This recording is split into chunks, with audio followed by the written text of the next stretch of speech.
Chapter 1, Section 2, Forms of Government, Part 2. So, our next form of government is a theocracy. And to break the word down into two, we'll split it in two. The word crat, C R A T, means rule. Um, CRACY, crassy, means ruled by. And the word theo, the root word theo, means God. So, literally speaking, it means the rule of God in Greek. They believe that there's a supreme being as the true ruler. And if we go over to Saudi Arabia, in which they have a king, so that would be a monarchy.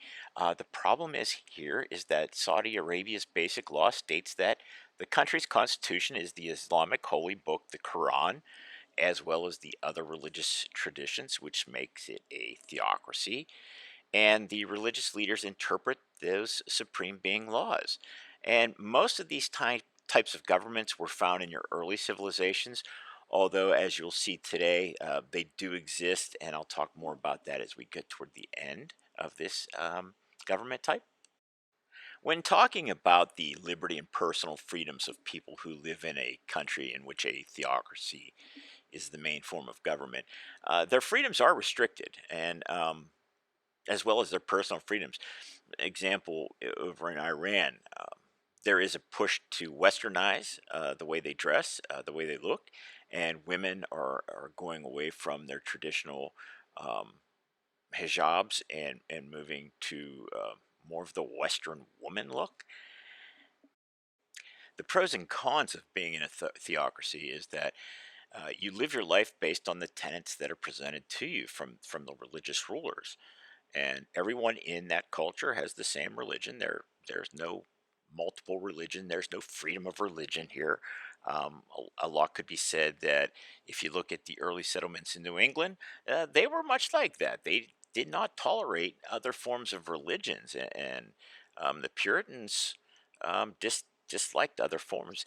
And lastly, again, to reiterate, personal freedom for women is limited severely. As I mentioned earlier, your examples are Iran and Saudi Arabia. But the one I didn't mention, which is an obvious one for some people, is the Vatican City.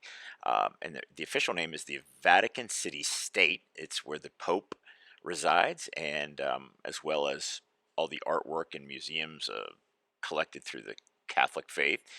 It's only 121 acres. It's not very big. I mean, picture 121 football fields, and that's pretty much what it is. And the population of the Vatican City is one. Our next form of government is a direct democracy. And here, government is by the people, in which citizens come together to discuss and pass laws. It's not uncommon for citizens, such as those in Switzerland, to actually pass and unpass laws several times a year based on what they believe in and what they like at the time. So, again, you can get things done because there's small groups getting them done, but imagine passing something and then a couple years or a couple months later just saying, yep, we don't like it, and you unpass it. That could never work here in the United States. In this system, your liberty and personal freedoms are, well, they're as much as you grant yourself. And sometimes you have to pass laws to do those things. Um, the pros and cons of this works great in small communities, which is why in the early days of what would become the United States in New England, you had these small communities in Vermont and Massachusetts and so on, working together to pass these laws.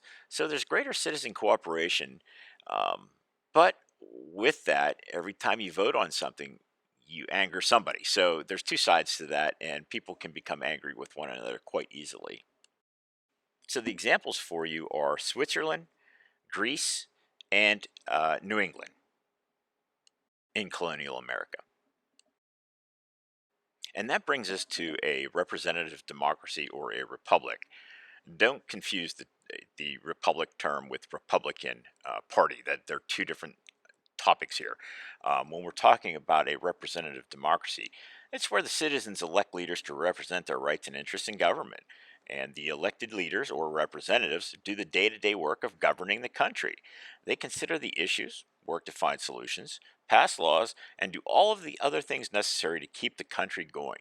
Citizens hold the ultimate power, though, because if they don't like what the representatives are doing, they can vote in new ones.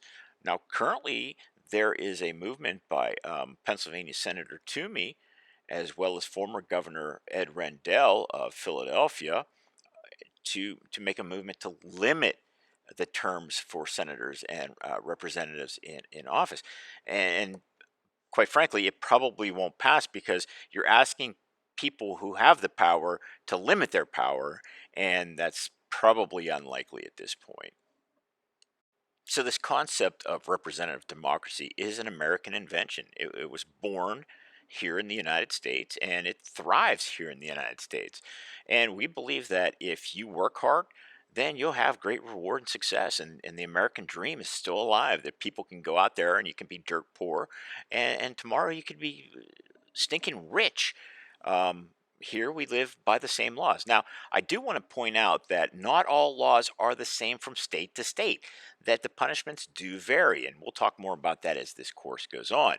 But when we talk about hard work, we're talking about success. Everybody is equal. They should be equal. And we're changing our laws constantly to make sure everyone has equality and that everyone has opportunity and, of course, personal freedoms. Now, most of you already know the pros and cons of living in the United States. And if we were in class, we would talk about those. But since you're watching the video, I want you to think about those pros and cons of living here. Well, some of them include economic inequality. Yes, I talked about the American dream, but at the same time, if there's not opportunity, then do you ever really get out of that rut or hole that you've been placed in throughout your life? Here in the United States, we say poor means a family of four earning $25,000 or less. Well, do the math. Try living off $25,000 a year, and it's not easy. So, again, when we talk about opportunity, we talk about economic inequality as well. The competition that's out there, we give everybody the same high school education. It's what you choose to do with that high school education that will vault you forward. Some of you will go to college, some of you will go to trade school, some of you won't do anything. Maybe you'll just work in the industries, and that's fine too. And that's the great thing about the United States. You have a choice, and the choice you make is what will take you farther in life. And lastly, you'll find a republic in the United States, in India, and of course, ancient Greece. Now, one of the forms of government that the United States, from the 1940s onward, tried to thwart would be communism. And basically, that's where one political party has all the power, and that power usually stems from a revolution. Now, don't confuse this because we did have a revolution of our own. However, we went a different route. And whereas we knew what it was like to be oppressed with our industries, here, under communism, the government basically controls the production and work output of its citizens. Laws and order are made by the party, and the police and the military have all the power, and you have to watch what you do and you say. It's not uncommon. Just like today, there was the news, the woman who whistle blew the coronavirus. She had escaped to the United States. Well, they just recently arrested her mother now on trumped up charges in China. So those are things that you have to think about when you're talking with the Communist Party. So, talking about communism, um, there are two types of communists. There's those who belong to the party and those who are under the party. And if you belong to the party, well, then you get a lot of favors. If you don't, then of course you're under a lot of scrutiny. And think about the things that you do here and the TikTok and the YouTube and all those other videos. Imagine being in China in which the government regulates what you can put out there. And that if you put something out there that they deem to be against the party lines, then you can be arrested, or you just won't be seen again. And it's not uncommon that during this pandemic, they pretty much controlled every aspect of your life, including your internet usage, your phone calls, your phone usage. Um, it's pretty alarming what they can do in a communist government. the government provides the housing, they provide the education, they provide the health care. Everything you can think of is done by communism. As much hard work as you put into life, there's no reward for it because all the wealth is redistributed among each person in that country. And my examples here are China, Vietnam, and Cuba. And so everyone's clear, Cuba is not part of the United States. It does sit 90 miles south of Florida, but it is not part of the United States. So, socialism is our next form of government. And in this case, it's a form of representative democracy, except that the representatives vote on the legislation, not the people. And the power does rest with the voters. There are free elections, but the industry within the country is owned by the government. And they, of course, dictate how tax dollars are spent. And taxes here can be very, very high. In the United States, I pay an average of 35%. In other countries, it's 65%. So again, when you look at this, um, it seems that on paper it would work because everybody's security, your health care, your education, your housing is all paid for by the government. But in reality, it's your tax dollars and it's the high taxes that pay for that. And it doesn't matter how hard you work, you won't gain personal wealth. You just always seem to break even. And as lucrative as this type of government sounds, it just doesn't always work. Our examples are Sweden, the former USSR, which is now the Soviet Union, and Canada. Our last form of government is an anarchy. And in an anarchy, nobody is in control, or everyone is, depending on how you look at it. Sometimes the word anarchy is used to refer to an out of control mob. When it comes to government, anarchy would be one way to describe the human state of existence before governments developed. It would be similar to the way animals live in the wild, with everyone looking out for themselves. Today, people who call themselves anarchists usually believe that people should be allowed to freely associate together without being subject to any of the nation's or government's rules. Imagine being in one of these countries, such as those in Africa, in which you're driving down the road and someone's speeding at 100 miles an hour at you in your lane because, of course, there's no law and it doesn't say which lane you can be in or have to be in. So, living in a state of anarchy can be, well, quite anxious. Current anarchists would be the Democratic Republic of Congo, which was the former Zaire, Darfur, and Sudan.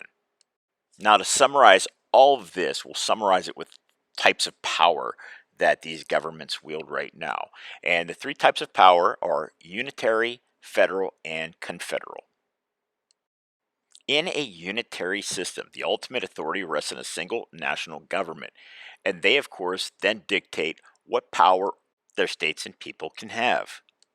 Then there's the American invention, the federal system, and this is where power is divided between the people and a national government. So we have state laws, and those state laws govern us. Then we have federal laws, those federal laws also govern us, but the state also must follow what the federal guidelines are. So we give the federal government as much power as necessary. In return, they give us protection, but at the same time, we also follow our states. So, to give you an example of this, drivers' driving ages, they're different from all the states, but according to the national government, the 10th Amendment, as well as the Ninth Amendment, the people and the states have that right to decide for driving. And last is a confederal system in which the states determine how much power the national government can have or central government can have. This we saw in the Articles of Confederation, which didn't work, which is why we changed it to the Constitution. And that, ladies and gentlemen, is a wrap. Thank you.